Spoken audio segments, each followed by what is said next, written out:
What if we do this the whole podcast? And if you're listening, you don't know what we're doing. We're being fraggles.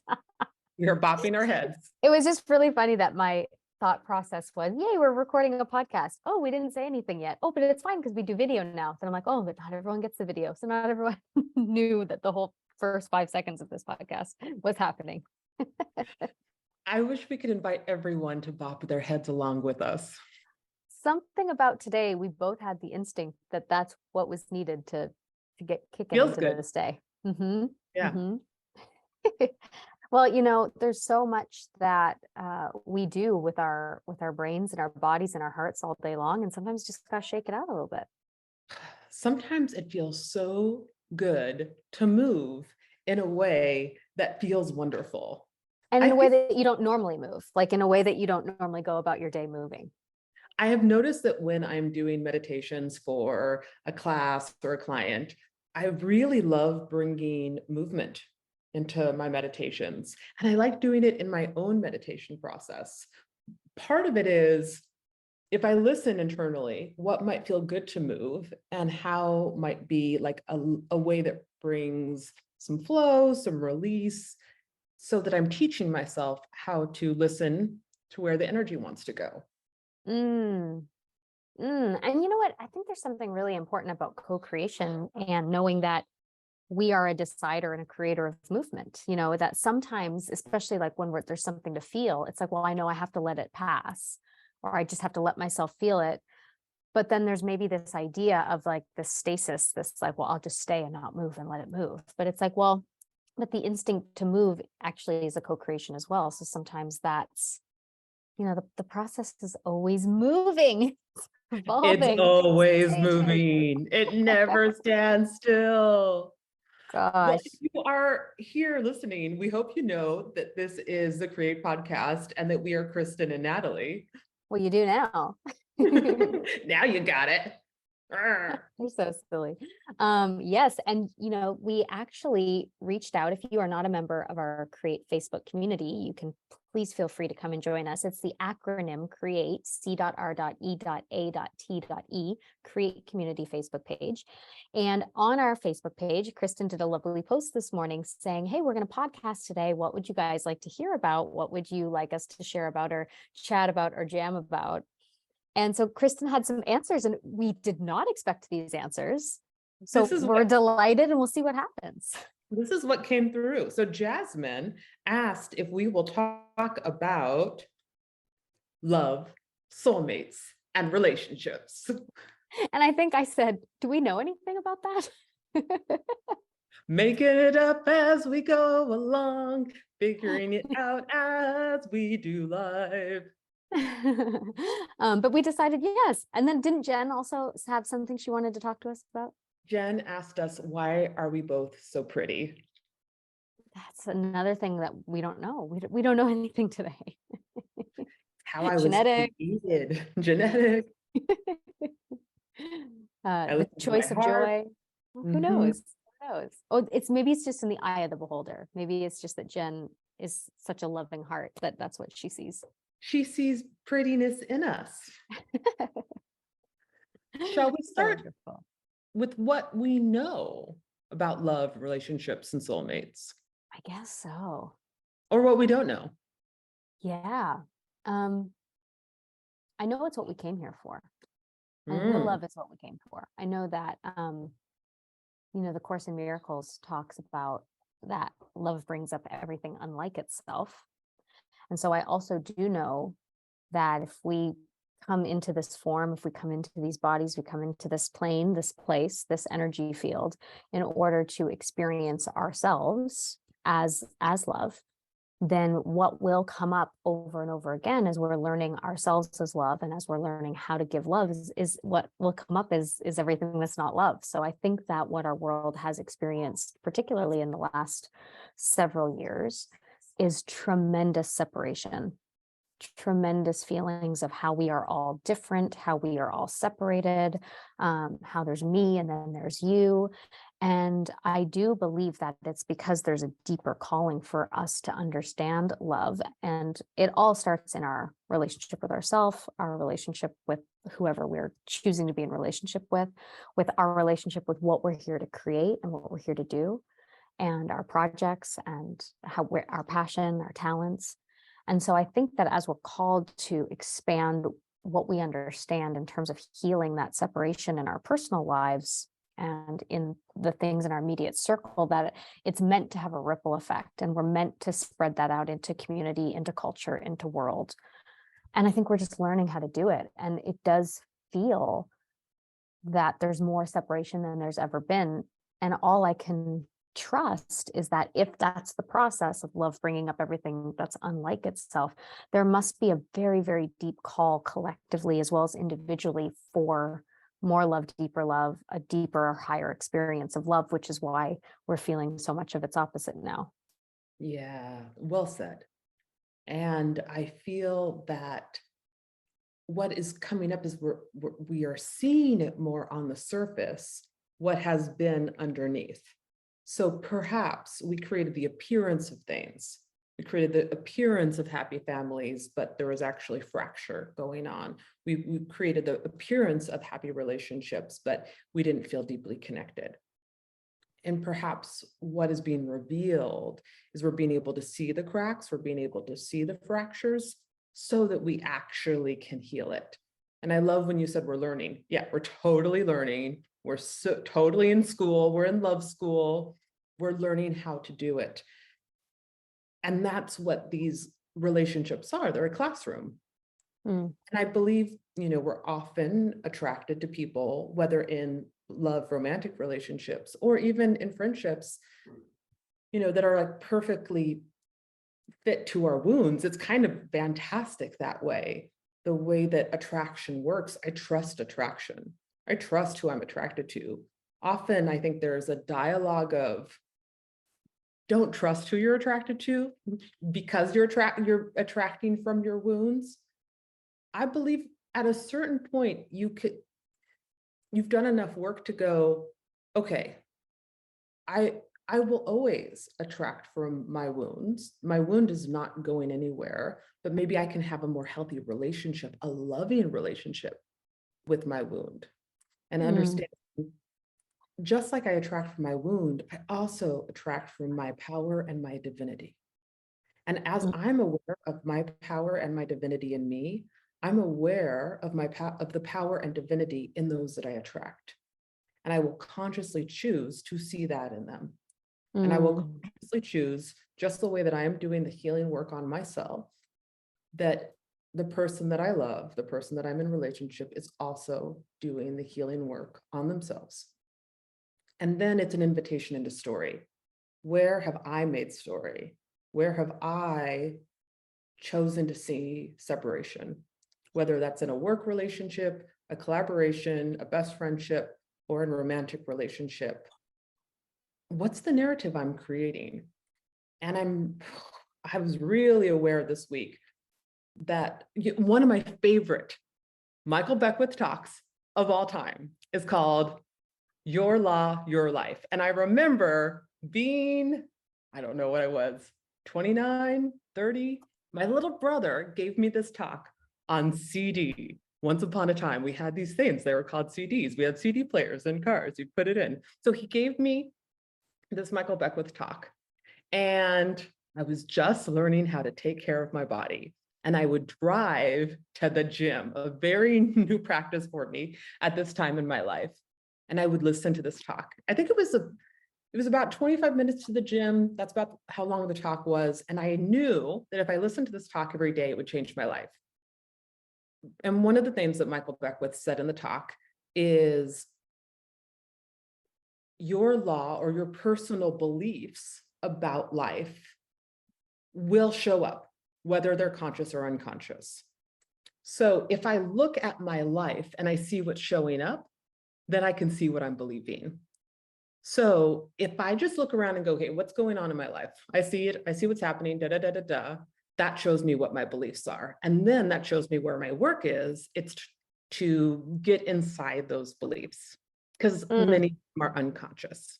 So mm, when I'm not paying attention, I can start to watch how I create story, and how the story, the narrative I'm creating, is creating the separation in my life. mm. So good. And I can imagine when I think about this in my own life and many people I've talked to and many experiences that I've had, when you start to see the evidence of what you're believing outside of you, when it starts to show up in life, the impulse is change life, fix life, move life away. And I've seen this, certainly in romantic relationships, whether it be myself or lots of other people I know. It's like, well, clearly that person is the issue. So if I get rid of that person, the issue goes away. And then the next person that comes in after butterfly phase is over, or whatever the case may be, it's like, wait, this person too? Wait, it's just the same issue in a different outfit. Wait, it's a different, same issue in a different human. And then I think that what becomes really clear over time is that we are the common denominator of whatever is attracted, and so what is attracted to me is in the frequency and the amplitude of what I am putting out. And so if I want something different, then that I become the source of that. And I do think that healthy love is about understanding our impact, our responsibility, and our opportunity, that when we invite someone into our life, or when someone is invited into our life, or comes into our life as a partner, whether it's a project or a person, when that partnership comes as an opportunity, it's really a profound responsibility to say, like, my job is to hold the standard of what I am not willing to project onto that person. And that I will take responsibility that if something outside of me starts to become blamed for, or I start to feel victimized by, that my very first step is to go back inside and say, what's going on inside of me? What's going on inside of me? And it's not to say that sometimes you don't have to clean something up outside, or say, I have to set a boundary here, or something that's occurring inside this dynamic with this person, or with this job, or with this opportunity actually isn't aligned for me, because they've got their own stuff too that they're bringing to the table, right? But I do think that our responsibility to healthy love is really being able to sort, like, what's mine, what isn't, and how can it reminds me of what Jesus said through the words of Archangel Michael, like, how do I let love be my armor, where my own standard of love and how I love is the thing that protects me, because it's the thing that says, I will not allow for that, whether it's coming from inside of me out. I will not allow for me to do that to you, but I will also not allow things to be done onto me that are not in the name of love. Yeah, that's why I find that phrase that is used in relationship couples therapy, I'm making up the story, that to be really helpful, so that I have the ownership. I'm making up the story that you don't support me, and I'm really stuck in that narrative. And I just wanted to air that, because I keep repeating that narrative to myself, or whatever that narrative happens to be. But it allows the other person to have, to witness and to have compassion, and then to share their own perspective. Because I do find that if I start making a laundry list in my head of what someone else is not being, that if I could just pause for a moment, I could go, can I argue the opposite? Mm-hmm. Can I actually see how maybe the opposite might be true? So if I'm making up the story, they do not support me, where's the evidence for when they have supported me?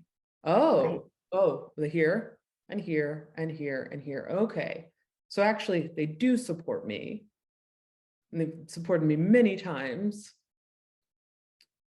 Okay, what's actually going on? So is this an unmet need from my childhood that's coming up? Is this a narrative groove that I like to get in around people?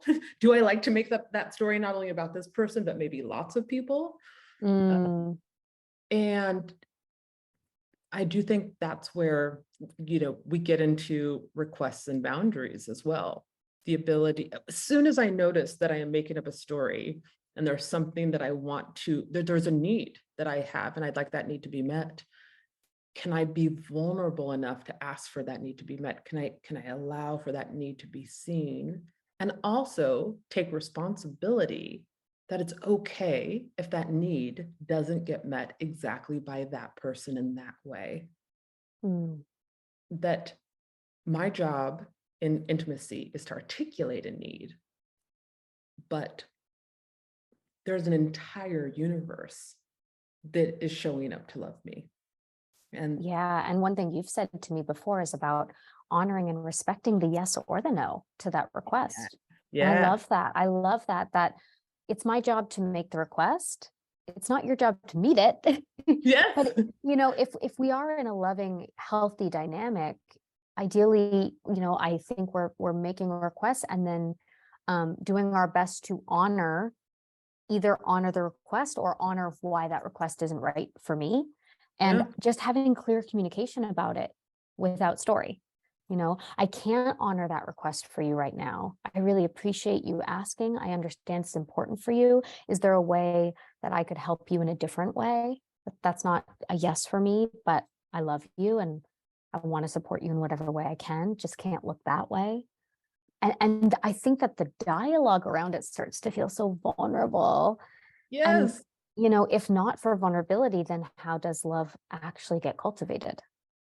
Right. And I think people have to feel safe to say, no, Mm, I don't have space for that right now. I don't have bandwidth. And their ability to own that no. And then it's, I think, also a conversation of how we create safety for each other. yeah. It's really interesting when I first had the baby and there was many months in there, they were just really tricky. They're really tricky to navigate and you really start living hour by hour. Even lose track of days because you're living between feedings basically and trying to navigate this dynamic and you really have this singular focus and so many times uh friends or just various people would reach out to me or call me or text me or want to come over and they were inside an experience that they were having and I was inside an experience I was having. So sometimes I would pick up the phone and someone would be like, hey, and they would start launching into some questions or start talking about whatever was going on. And I realized, as so many times I would sit and not say much and listen and hold space and really try to be a good friend and then get off the phone and realize I was so depleted and then realize how manipulative it was on my part that I didn't say anything. It was almost like I just expected them to get, hey, I have a baby. I can't be available for this right now. But then realizing how manipulative it is to not say anything and then be upset with them because Yeah. I didn't say anything, right? Yeah. And to expect people to have an understanding of an experience that they haven't had, right? So me not setting the boundary and then being upset that it got crossed, right? And so really learning that first of all, I think there's like so many ways we just with well-meaning hearts don't mean to hurt each other and we kind of crash and bump into each other and don't realize that we're doing it. It's like this romantic bumper cars. And I think that what I have really learned inside the circumstance is to be mindful of when I want to text someone, oh my gosh, I'm having the worst day, or this is going on for me. And to be mindful to say, hey, Kristen, I'm having a weird day. Do you have space if I text you about it? Like to make Yeah. the request of, I need to vent. Do you have space to hear that right now? And then let you say, hey, I am so here for you. I'm in a meeting right now, but we can totally vent with each other in an hour. I'd be like, that would be great. Like, so first of all, asking for consent, asking for permission, asking, do you have the space to hold my anger with me? Do you have the space to hold my sadness with me right now? Do you have space to hold joy with me right now? Because there's been so many times as well that it's like maybe someone's having this big win or this wonderful thing in their life and I'm in such a dark, awful place and they launch into it and I'm pretending to be happy for them and making it about me. But it's like, instead of just saying like, hey, do you have space to hold this joy with me right now? It's like, oh my gosh, I don't. I'm so happy for you, and I don't have space for that right now. Will you reach back out to me tomorrow? Or when I do have space for it, let's celebrate and let's do something really special to honor you. It's just not right now. And sometimes I think we think there's a rejection in not right now, but not right now is actually something that protects the energy and the hearts of both people in the relationship. And then I Yeah. think part two of that is, if the person hasn't asked, is it, or do you have availability? Is there space for it? To then just be like, hey, I'm so sorry to stop you right now. I know this is really big for you. I know this is really important for you. And because I love you so much, I want to be able to be here for you in a really authentic way. And for me, it's a not right now. But can we come back to this conversation in a couple of months? Can we come back to this conversation tomorrow? Or is it okay with you if I let you know when I do have space for this conversation? And then I think it's really important. The third piece of this is, when someone says not right now, can I honor and respect the not right now the same way I would respect the yes or the no, so that we can really create trust and safety, that I know in relationship with you that you'll never say yes when you don't mean it. Yeah. I know in relationship with you that you will be utterly, authentically honest with me about where you are and what you're available for. So when you are there, I can just be, and it helps me to relax and feel free in our dynamic.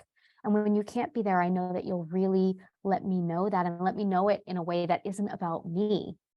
So then all of a sudden the relationship has just this beautiful safety built in it. And I think that that's the way that you build trust. And I just wonder if, when we talk about how do you build love, like lasting love, real love, what I feel when I see, couples, I think like my grandparents who were just together for so many years, or one of the most beautiful examples of love I ever saw in my life is Mark and Fred, this beautiful gay couple that you and I both knew very well, in Paris.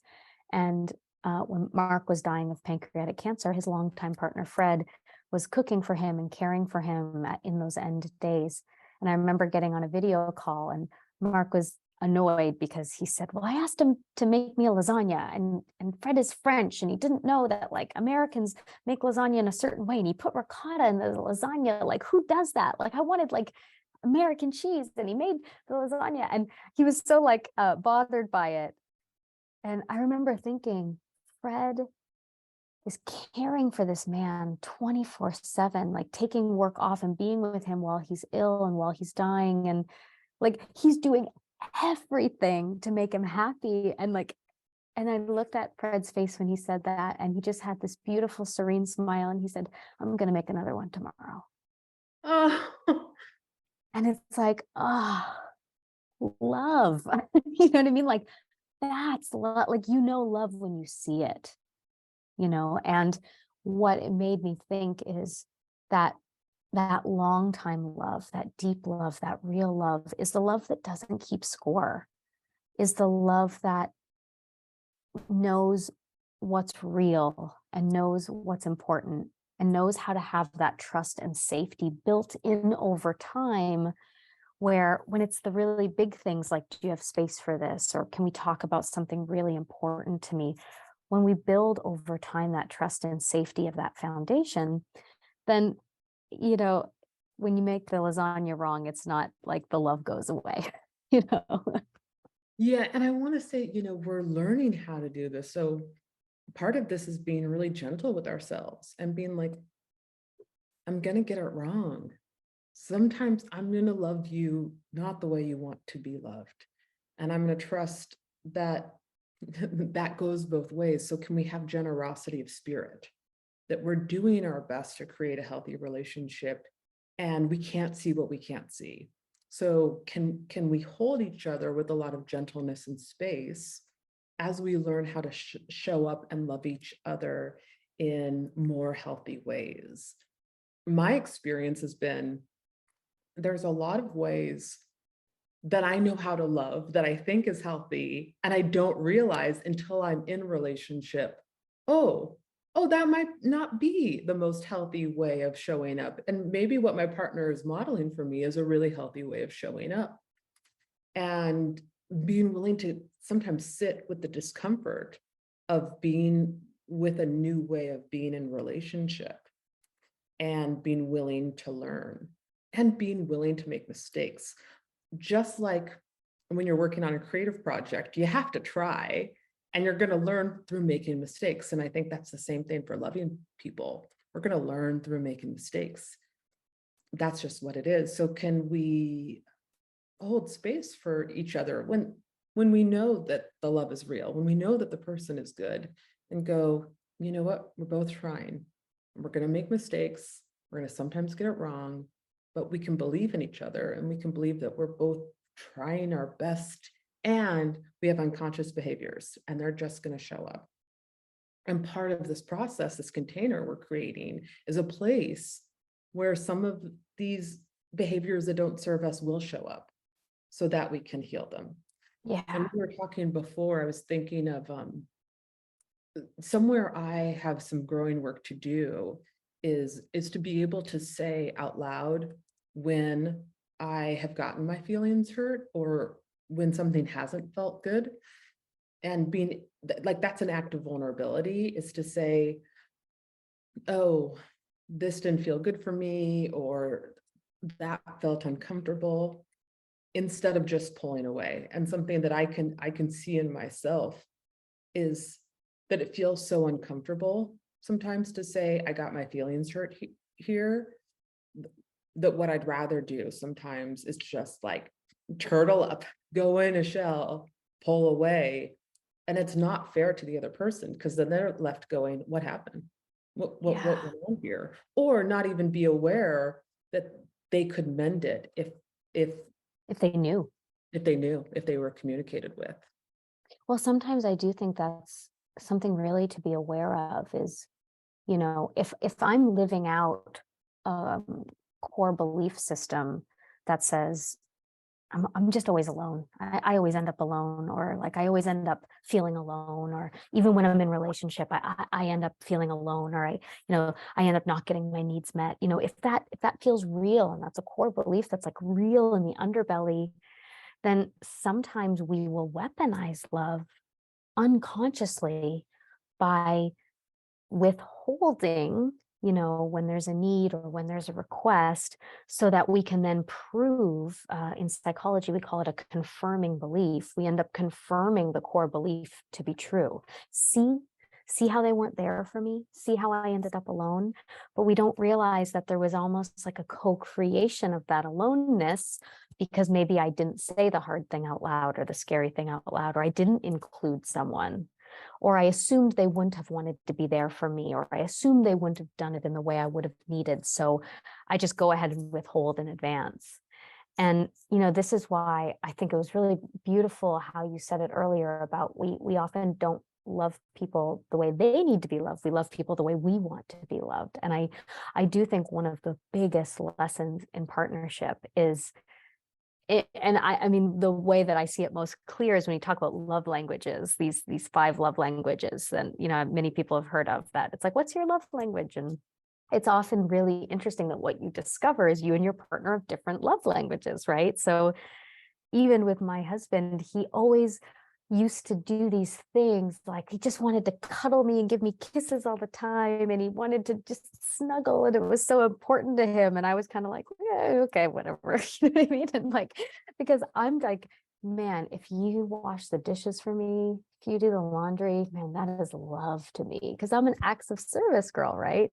So here I am running around doing all these acts of service for my husband, and he's like, oh, okay, well, I mean, that was nice, like whatever. It's nice that she did that. She didn't have to. When he's dying for me to just hug him and snuggle him, and, but that's not my love language, but so it's just really interesting how we end up trying to give someone else what our job is to give ourselves. And then really the value of saying, and how does this person love to be loved? And then I get to give that to them. I get to give that to them as a gift, not because it's a need that needs to be filled in me, and not in the transaction of, well, maybe if I love them enough that they'll then do something to make me feel loved, that I'm giving myself the fulfillment of my own needs. I'm coming into this thing full, knowing how to meet my needs, knowing how to communicate them, knowing how to see and hear and listen to myself, knowing how to validate myself. And so then that person gets to just shower me with whatever could feel good, could feel like whatever could feel like a bonus. And I think that sometimes when we get into transaction with love, that's and it happens all the time with our careers, it happens all the time with our projects. Like, because this audition I did was so good, because this script I wrote, I put so much work into it, like something better come back. And I love when Elizabeth Gilbert talks about, like, the second I'm done writing it, it doesn't belong to me anymore. When I'm done writing it, it's gone. When it goes to the audience, it's none of my business. Like, what people think of it, if I make any money with it, none of that is for me. The project is only mine while I'm creating it, and then I give it away. And I think that something to be really mindful about, if we're really looking at finding and cultivating true, authentic love, is being very, very careful. Ooh, is there a transaction here?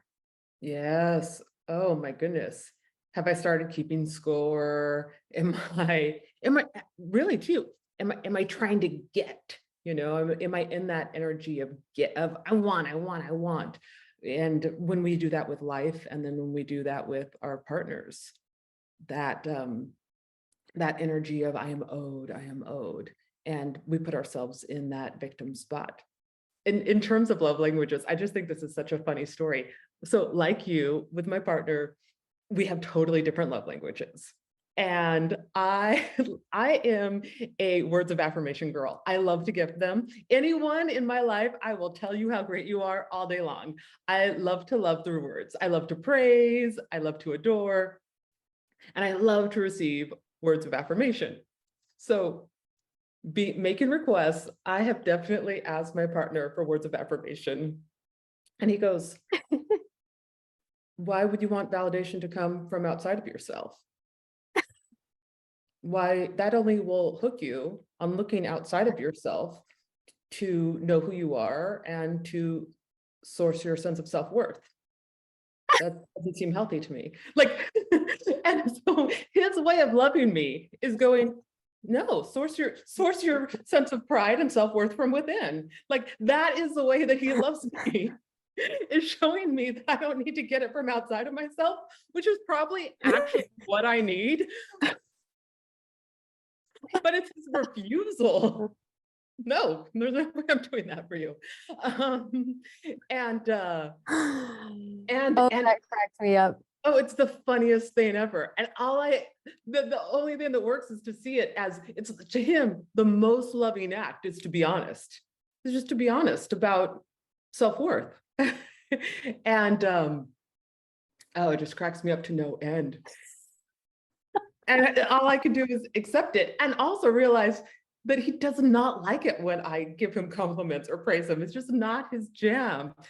In a Yeah. way, in a little bit, I wonder, or I make up, I create the narrative that it might seem like manipulation, Mm.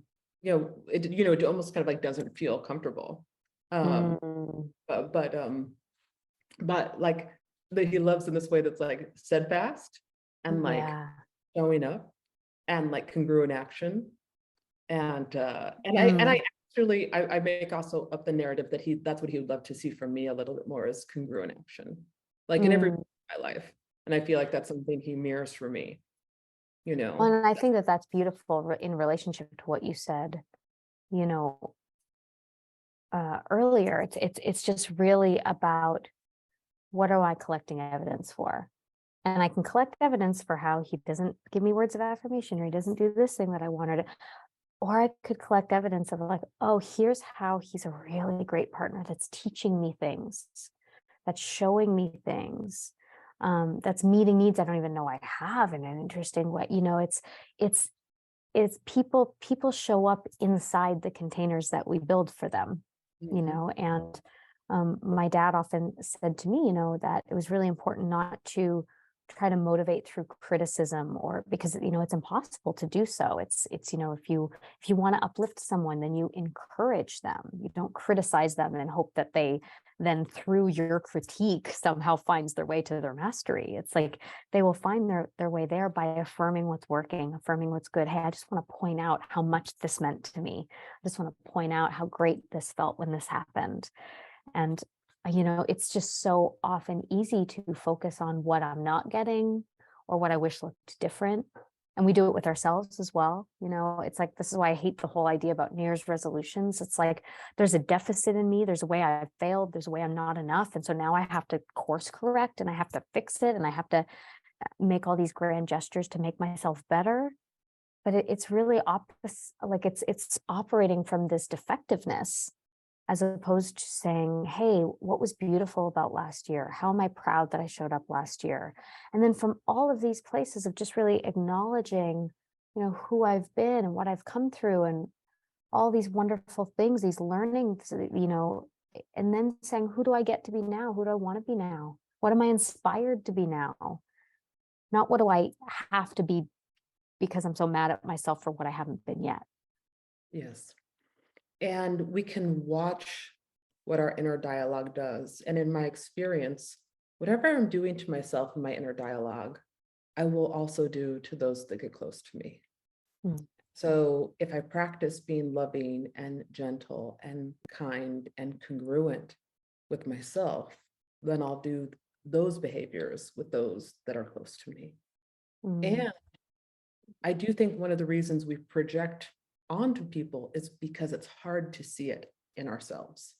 So in our closest, most intimate relationships, it almost becomes the safe place to project.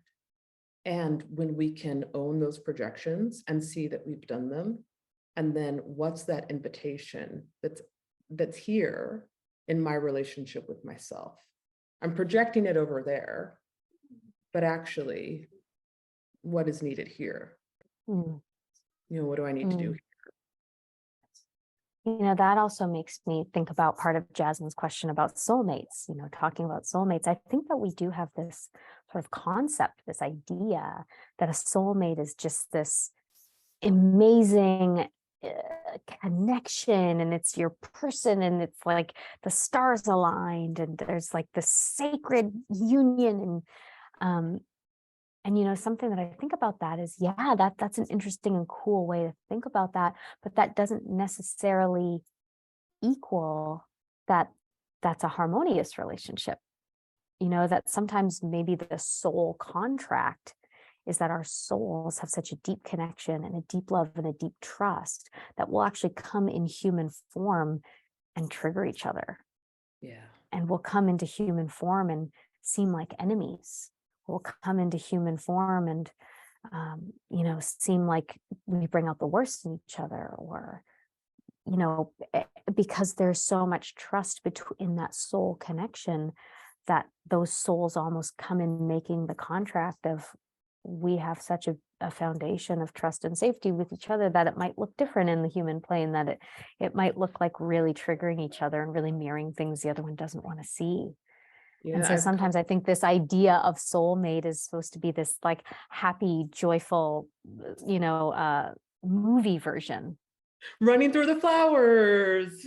Yeah, but sometimes I think that, and maybe it does feel that way. Maybe for some souls that is the experience, but I think we just want to not make it a one size fits all. That when I think about my soulmates, they've been sometimes of the humans that I feel like we've hurt each other the most. We've had the most to work through, the most difficulties as well. Yeah, we've come to help each other to grow and to see where there's room to grow. Yeah. And can I hold that when I'm lucky enough to have an experience that's really intense with someone and has shown me my shadow, shown me the disowned parts of myself, shown me what there is to love and to heal and to accept and to integrate. Can I honor those relationships as this is what I needed to grow or to evolve into the next level of who I am, and be willing to heal the separation inside of ourselves so that we can then heal it in our relationships. Mm. Yeah. I think, No, part of the reason like why shadow work is so popular right now is it's because it's of that healing of this, the separation of self.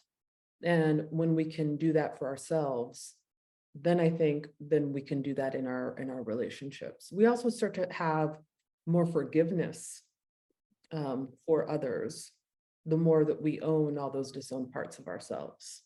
mm, yeah. And you know what? I think that if what we're looking for is to attract love or to find love, or we feel like there's a lack of love, I think the most powerful place to start is I am gonna like romance the shit out of myself. I'm gonna treat myself in a way that feels like love. And I think that is the way I speak to myself, the way I treat my feelings, the way I listen to my own feelings, like the space that I hold for myself, the quality of life I'm willing to give myself, you know. And maybe it's even as simple as like making that list of what you think that love would really look like and really feel like. It'd be like, okay, so my job is clear. From the inside out, make all of those things present right here, right now, without that person. Because the healthiest relationship you could ever walk into is the one where you're already responsible for all of those things and it's Right. already present. Where you fill yourself up, you date yourself, you seduce yourself, you take yourself out, you write love letters to yourself, you find the way to be your own love object and to really show up and offer yourself that deep, deep love. And part of that, I believe, is understanding how you want to be loved and then showing yourself that you can create that for yourself over and over and over again. And then that's the relationship that you can never lose. Yeah. Yeah. And then I have three quick ideas for if you are in a romantic partnership. And I don't think I'm the authority to have anything to say about this, but these are things that I practice that feel like they help the love that's in my life with my partner. The first one is something that my dad always said, which is solve the problem, maintain the relationship. So if we can be teammates and say like, whatever the problem is, it's not you against me, it's not me against you, whatever the issue is, it's like team us, and us as a team are going to look at this thing and figure it out. So it can be easy to say like, well, you're this way with money and I'm this way, and so you're the problem. It's like, well, we have a problem with money and we together are going to find the solution, and trying to have that team mentality that seems to be a helpful way to cultivate love. The other thing that works is when you're really angry at each other and you really want to have it out, you get in your bare feet and you go stand in the bathtub together, because all of a sudden it becomes absurd. All of a sudden it becomes silly. All of a sudden it becomes a comedy. Like all of a sudden it's like the things that I really feel like I need to say and I need you to hear feel so different when I'm standing in a bathtub with you. And so it brings this like levity and lightness. Sometimes it brings a breath, it brings a space between how angry I am or whatever I'm feeling. And then we can find each other again in the same kind of joy or humor that we had at the beginning of our love before we were in these places. It can remind us of the people that we were before, before this was here. And the last one really comes straight from my daughter, because I remember when my daughter was born, no matter what was going on with her, I just had infinite patience. It's like, she's a baby. She just doesn't know how to communicate. She's just like, no, she's not screaming to bother me or to make me angry. She's just innocent. She's innocent. I remember my husband saying to me, how come you're so patient and loving with her and not with me? And I said, because she's innocent. Oh, I stopped seeing you as innocent. I started seeing you as my perpetrator, as someone who's trying to hurt me, as someone who should know better. And it'll always help me to say, I'm going to assume innocence. I'm going to assume he didn't say that to hurt me. I'm going to assume he doesn't mean harm. And then I get clarity, and then I can ask. And like you said beautifully, the story I'm making up here is that you said that to hurt my feelings. But I trust that you don't want to hurt my feelings. And I trust that we don't have that dynamic. So can you explain to me where that came from? Because it hurt. And I want to understand from a place of assuming your innocence. I just feel like those are little things that help with the love. Again, I don't know anything about love. We're all learning together, and we're all teaching each other. And it's okay to be in the learning process. Where else are we supposed to be? And that also, so funny, it gives me so much compassion for my parents when I think of them in the learning process too. And their whole marriage, they were in the learning process, and I was bearing witness to it. Yeah. And then I can look out to the whole world and go, oh yeah, the whole world's in a learning process. We're all learning how to love. We're all learning how to be in relationship. We're all learning how to communicate with each other. Okay, grace, patience, and for myself too. Yeah, that's it. That sounds like love to me. Natalie, what kind of fun offers are going on in your life these days? Gosh, well, I'm actually going to be doing this really, really fun love-inspired class. It's a chemistry on camera masterclass. I'm sure as a director, you've probably had to audition people and have people all of a sudden on camera in audition tapes have to force chemistry or kissing or whatever circumstances are. And how do you make that real when you're sitting by yourself in front of a blue screen trying to feel feelings? And so there's some fun tricks and things I've come up with to help actors to figure those things out. It's just going to be a really fun class about chemistry and on camera silliness. And that's going to be happening on February 13th, right around Valentine's Day. So if anyone is interested, you can shoot me an Instagram at Miss Natalie Roy, or you can email me, natalielynroy@gmail.com. And I would love to send you the information and have you come to class. What about you? What's going on your end? Well, I've been up to some mischief. You have? I have made a video course of my writing teaching. So the course I've taught for ever and ever and ever and ever since my 20s. Not that long ago. That was only 5 years ago. So yeah, of course. I have filmed. It's called How to Get Your Story Out. And you can, it's by the time this podcast drops, it's going to be, for pre-sale, so that you can pre-sale it before it launches, and you can get a discount if you order it on pre-sale. But I just want everyone who has a story inside of them to have the tools that have helped me to learn how to love and heal my own relationship with my creativity, so that I can say what I want to say in the world and get it down on paper and deliver it to the world, and how that's a healing process for myself. And then all that healing energy goes into the work.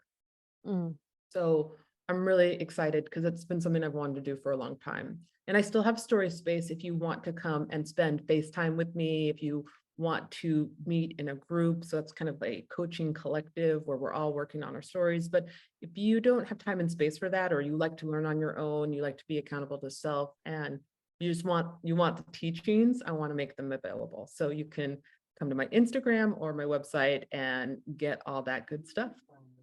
Beautiful. That sounds like fun. Well, Kristen, I want to tell you, I love you. Oh, Natalie, I love you so much. It's so fun to love you. It's such a pleasure. So much fun. And thank you everyone for listening. If you enjoyed this podcast, please do share it with a friend. Please let us know what you think. And we'd love to hear in the future what you want us to podcast on. Thanks for listening. Thank you so much for listening. And thank you for being committed to showing up for your dreams.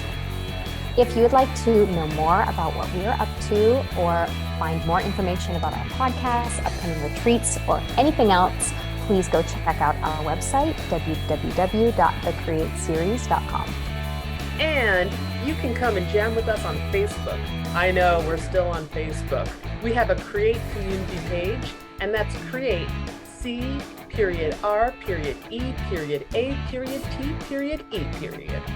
And if you want to check us out on Instagram, you can find me, Natalie, at Miss Natalie Roy. And you can find me at Hangy Love. That's HANGGILOVE. Keep on rocking your dreams, and we can't wait to connect with you more.